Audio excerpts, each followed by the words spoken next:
તારી રાણને ગાલું હું? અમારા સમાજની માં બેન છોકરીઓ પર તું ગાળો બોલે તો બેન છો તું તને કહેવા માંગુ છું કે હું એ સમાજને નહીં કહેવા માંગતો. પહેલા તમે આ વિડીયો જોઈ લો, બરાબર?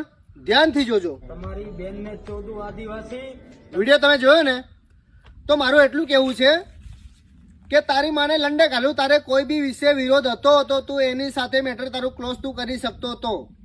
અમારા આદિવાસી સમાજ ઉપર તું આવે તો અમે કોઈથી કાયર નથી. તારી બેનને લંડે ઘાલું તારી માને ચોધું. અમે એક આદિવાસી છે.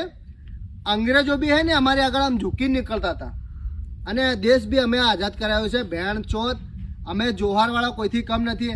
તારી માને લંડે ઘાલું. તારી ગાણમાં છાણ હોય તો મેદાનમાં આવી જા. તારી બેનને તારી બૈરીને ચોધું ભેણ ચોથ. બાકી અમે ઝૂક્યા નથી અને ઝૂકશું પણ નહીં. હું તો તારી બોનને ચોધીશ. આ મારા ભાઈઓને પૂછી લઉં આનું હું વિચાર છે. શું કરું ભાઈ તમારું? હા તો તારી માને બધા શોધવા માટે તૈયાર છે તો તારી બેનને ગાલું. તારી માપમાં રહેજે, ઓકાતમાં રહેજે. તારી બેનને તો છોદા છે ફાઇનલમાં. અને મારા જો આદિવાસી ભાઈ જો એક બાપના હોય તો આ વિડીયો ફૂલ શેર કરજો. એને ખબર પડે કે ભેણ શોધ આદિવાસી કમ નહીં. બાકી જય જોહર, જય આદિવાસી.